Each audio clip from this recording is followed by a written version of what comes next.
अस्सलाम वालेकुम। हमारे पास एक सवाल आया था कि आलमीर हारिस 8 साल के थैलेसीमिया मेजर हैं। उनको ट्रांसफ्यूजन के दरमियान में कुछ रिएक्शंस रिकॉर्ड हुए हैं, जैसे कि जबकि वो एविल और ब्रूफेन जैसी एंटी एलर्जी भी ले रहे हैं, लेकिन उनको शदीद सर में दर्द, टेम्परेचर यानी कि बुखार और शिवरिंग, कपकपी लगना, और ट्रांसफ्यूजन उनका मुकम्मल भी नहीं हो पाता, उन्हें बीच में ही छोड़ना पड़ता है।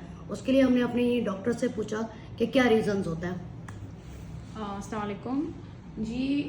हमारे कम्युनिटी में इतना जिनको हेवनली ट्रांसफ्यूज हो रहा है ना, एक्चुअली मैं तो पहले आपको ये बता दूं कि रिएक्शंस जो हैं वो दो टाइप के होते हैं, कुछ अक्यूट, कुछ क्रॉनिक रिएक्शंस हम उनको बोलते हैं जो ब्लड ट्रांसफ्यूजन के 2 हफ्ते के बाद हो, ड्यूरिंग जो ट्रांसफ्यूजन हो या विद इन 24 आवर्स हो, उनको हम अक्यूट ट्रांसफ्यूजन कहते हैं।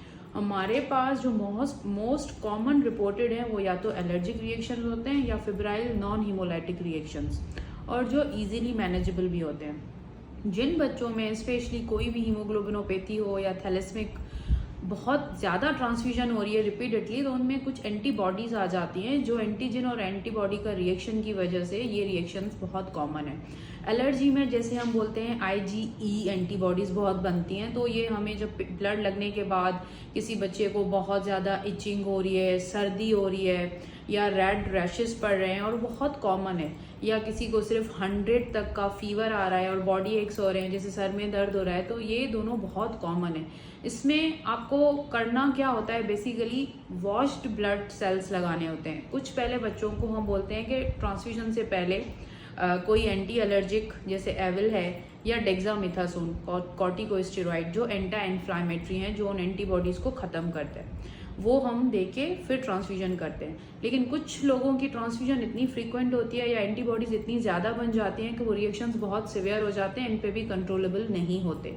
तो इसका एक हल ये भी है कि आप हमेशा वॉश्ड ब्लड यूज़ करें। वॉश्ड ब्लड यूज़ करने से वो एंटीबॉडी या प्रोटीन की मिकदार में थोड़ी कमी हो जाती है और ये ट्रांसफ्यूजन रिपीटेडली एलर्जिक ट्रांसफ्यूजन से बचा जा सकता है।